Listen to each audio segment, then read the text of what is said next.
There's going to be a rally today. Later today, apparently some people are being rousted from tent encampments. Tell me about your thoughts behind that. Well, we have throughout the summer and really over the last year have had regular communication with and a process that we have followed with respect to encampments in the city.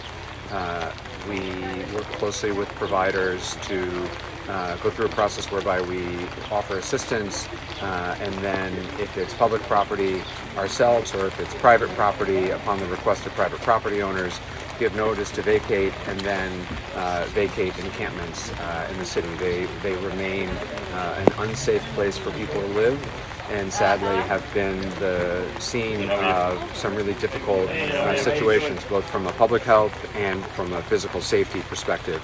And so, we continue to use that process, stick with that process, and would expect that it will be employed in the next couple of days as well. Well, I guess some people have been given a notice that something like 72 hours to vacate. That's right. So that's appropriate. It's the best process we have. We know that it's a difficult situation, and nobody wants to either have our residents living in encampments or having to evict them from encampments. But the reality is that they are unsafe for the people who live there, and they are not appropriate places for people to live. And so we will be following through with those eviction notices on these two specific encampments, and continuing to employ this policy throughout the city as other encampments arise. May I ask? And should...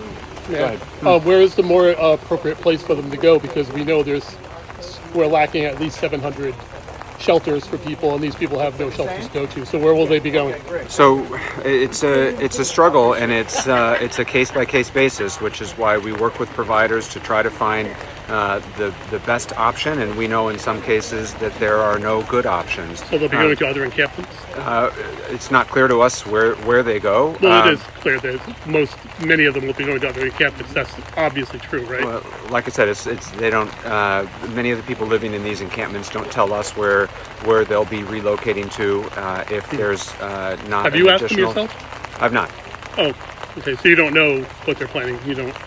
I don't know. I just said I don't know where they're planning on going, and I don't believe any city official does. Have you thought about providing services for people in encampments? Because right now they don't have any services, and you talk about the health hazards. But if we had adequate sanitation, maybe they wouldn't be so unhealthy.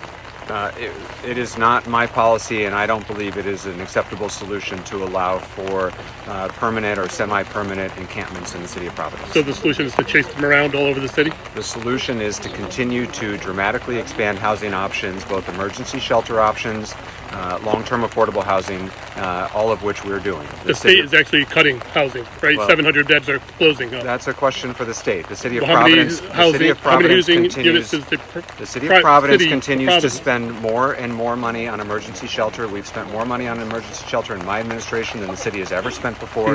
We continue to increase funding for those options. We also increase to the building and development of affordable housing and transitional housing options. But is it enough? Obviously, if 50, 85 people are going to be evicted this weekend. We don't have nearly enough housing in the city of Providence at every price point.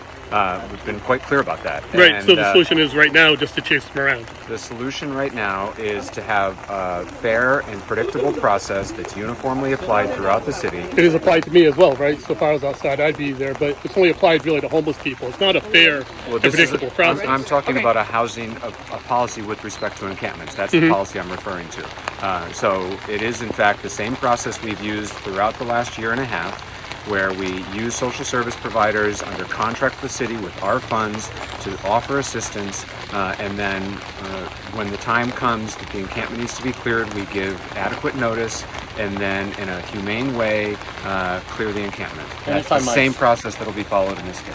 If I might say. All right, so we have a protest expected to happen later involving the homeless encampments and the vacate notices. Any comment about that? Yeah, we have a policy that we continue to deploy and have as long as I've been in office, whereby we send social service agencies by.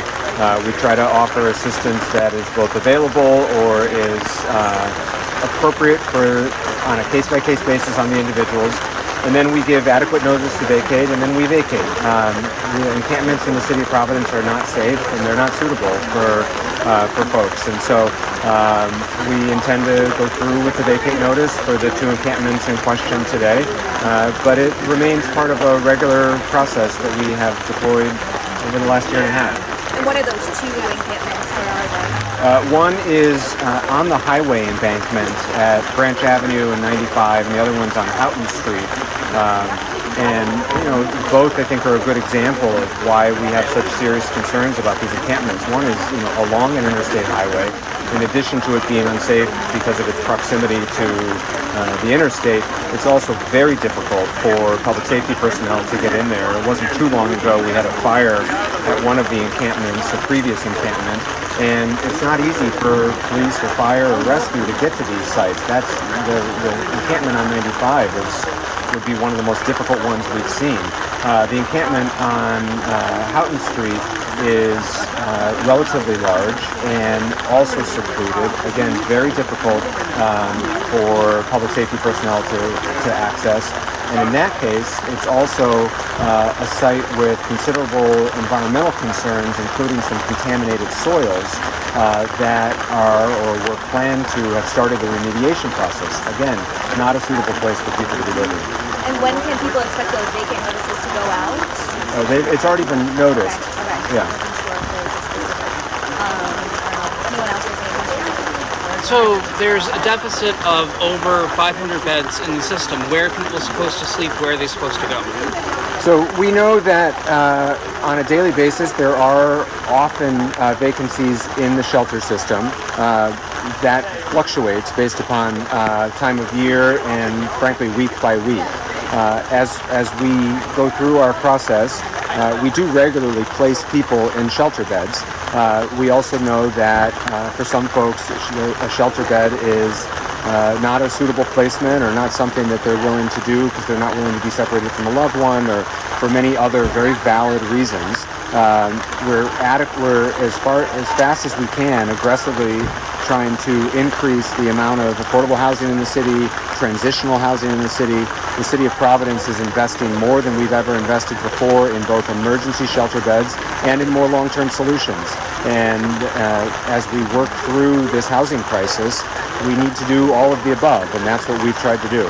But the vacancy rate's like 4 or 5%. There's 500 people who don't have shelter beds. So even let's say that 100 beds open up, that's still 400 people who are sleeping on the streets. So where are they supposed to go? There aren't enough beds. Like even if there are a small population of chronically homeless, there aren't enough beds. So where are people supposed to go if the encampment's closed? These, either the encampments or just the broader community of the unhoused. This is why it's so important that we do this in partnership with providers, because it really is a case-by-case basis. We know over the months that there will be there's a hotel voucher that comes available, a shelter bed that comes available.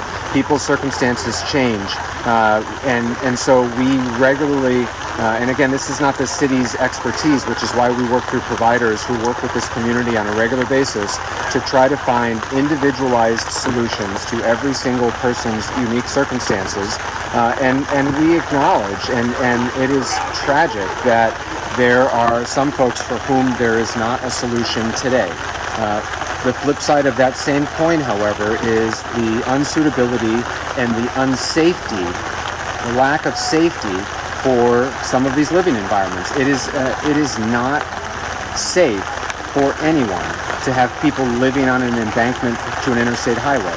And so we try to be fair and consistent in the process through which we go through, and we try to expand long-term solutions and emergency solutions on a daily basis. And it is the tragedy of this housing crisis that there are not enough solutions on a daily basis, but that does not mean that we can allow people to live in truly unsafe circumstances, and so we do the best we can. Are they moving into safer circumstances? Like I said, it is a case-by-case basis, and in our experience over the last year, there will be individuals, it's usually single-digit individuals, who will find a different, better solution. And then there are many who will not, but we keep working on it, and we keep advocating at the federal level and at the state level and then at the city level, which is the only place where I have true responsibility or control. We keep doing more and more. Spending over $3 million in emergency homelessness funding last year, which was more than the year before, and I'm sure we will do more next year.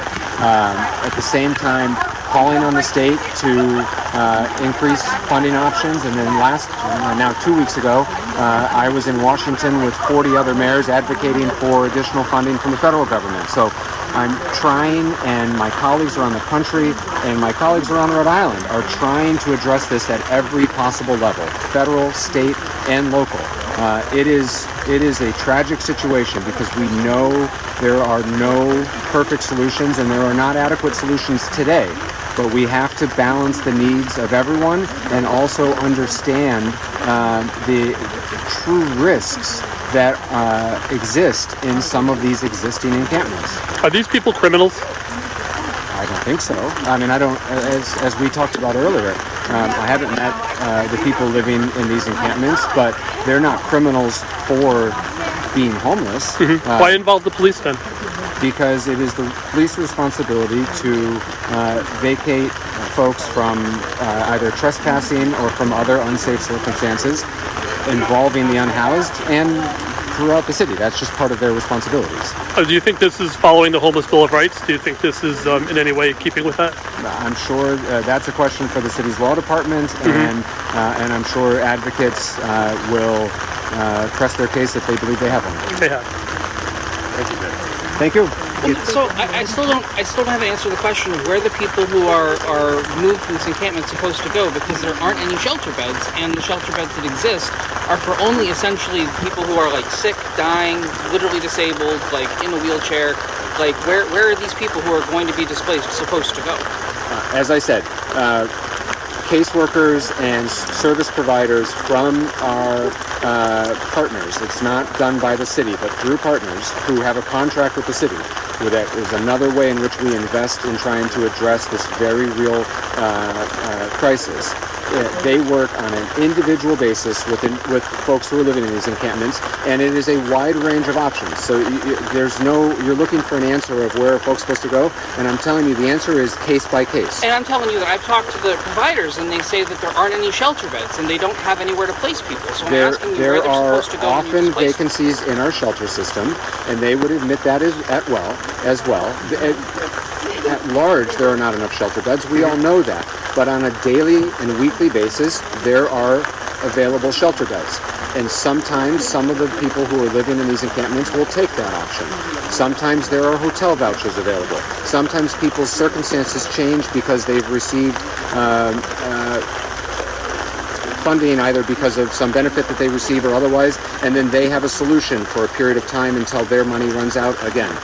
No one feels good about this circumstance. This is a real problem and a tragedy and one of the greatest challenges facing our city and many cities throughout Rhode Island. Is it better for people to stop sleeping in encampments and instead start sleeping on the streets or in more public areas? Sleeping on encampments is sleeping on the streets, and it's not something that we should aspire for anyone.